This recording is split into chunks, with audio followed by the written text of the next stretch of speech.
to be able to show the versatility, not only as an Aboriginal designer, but just as a designer. Showcasing Aboriginal art is my forte, but I just wanted to be able to step outside the box and show that, as a designer, I can mix it with them. What kind of pieces did you take this year? Lace, a lot of lace.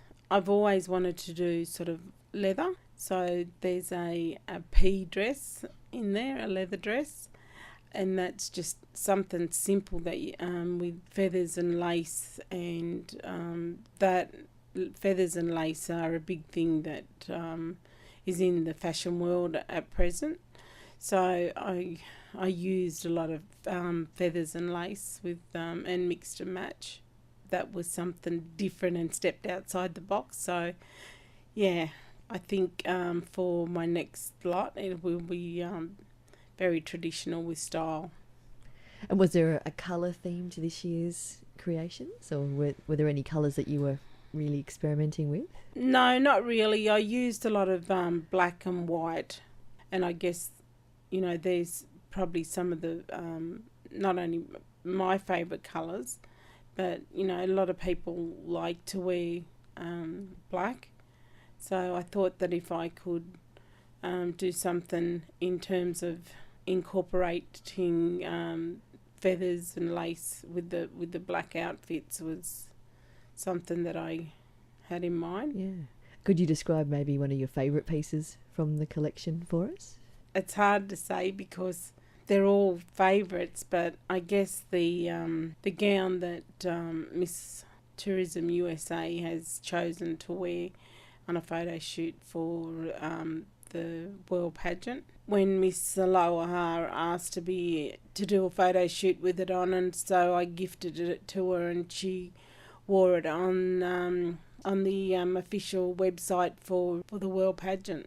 It's a bluey purple, and it's about the songlines and connection of women's business. The blues are all about, again, the artesian waters that take me back to my country. But the mixture of the blue and the purple is about communication and healing. So, and she loved that there was a story behind it. She specifically sought you out, didn't she? Because you were a First Nation designer, and she wanted that connection. Yes. Oh, wow. What was that like when the dress fitted so perfectly? I don't think anybody's had it on that has fitted so well. Very exciting when she came out and she just twirled and twirled in the dress. Tell us a bit more about your runways in New York and how they worked and who you were working with. I have a team leader. Her name's Gomeroi Cameron. She's First Nations from Canada and resides in the States, and she's an amazing person when it comes to communication, a facilitator as hair and makeup artist, and she not only organises me, but she organises the team. So this year we had 2 models and a photographer and a wardrobe assistant. So being able to mentor them in their jobs and in the way they hold themselves, and I'm really overwhelmed with the fact that we took a young photographer by the name of Addison Ty, who got to sit right in the middle of the media pit, and his first gig was on a Haiti couture fashion show in New York. So that looks pretty good on his CV. And then we had 2 girls, one from Cairns. Her name was Marmy Bowen. The other one was Raylene Smith from Toowoomba, St George. And the wardrobe assistant was Nissa Blades, who is from Toowoomba, St George too. We had a lot of expertise between the women with their mentoring with the young people. So, that has fulfilled a big part of the vision in creating pathways and giving young people or the next generation the opportunity to be able to choose whatever they do within their career, whether it's photography, design, modelling. I can see the vision is starting to come to life. And then that is one of your entire focuses, isn't it? Your mission to give more young people the opportunity in the pathway to see that there's a whole world out there for them to, reach out to and, grab a hold of. Yeah, that's true, Kelly. And in saying that, I always come back to the same thing, is that, the picture is much bigger than me. I'm the designer, but, it's about creating pathways for the next generation and being able to give young people opportunities and being able to showcase with them the positive side of our cultural heritage. Can I get you to explore just a little bit more of the runways in New York? How many runways did you have? Only the one. So what my intention is, and it has come to light now, is that to form a platform, and I've been able to create that with Plitz New York City Fashion, a platform for the young people, whether they're models, whether it's media, or whether it's photographers. But I now have that platform, and that was always the vision for me, to be able to create that.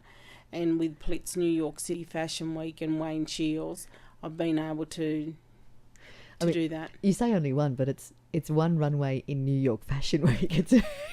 It's an extraordinary, achievement. When you sit, do you get much space to reflect in that frantic week? Do you get a time to sit back and look at what you've achieved? No, definitely not.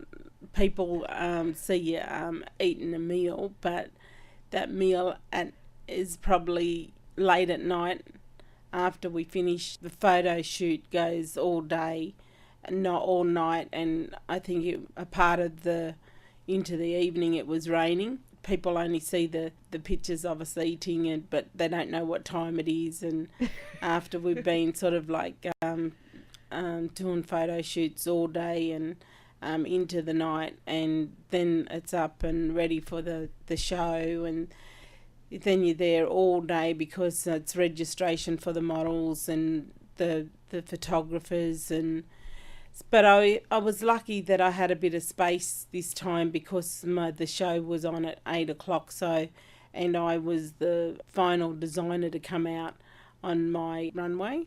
So that was pretty prestigious to be able to, finish the evening that I was the last designer to come out. And again, the music set the scene. It's just unbelievable, that when you hear that didge playing, and when I look back and I look at the video and the photos that were coming through, I'm really pleased that, it was a success, not only for me, but for the young people that came with me. And, I really have to thank Wabanukwe, Cameron, because she worked hard, put a lot of work into it. And when the First Nations or Native Americans come and assist me in America, it's all about raising individuals up. There's no money involved. It's the support and the love, really, of Indigenous people, and being able to support and give that professionalism. And that's what Wabanukwe does. And and being able to mentor young people that she's never met from the other side of the world is just something that people only dream of. What's next for you after you get home? What are you making plans for next up?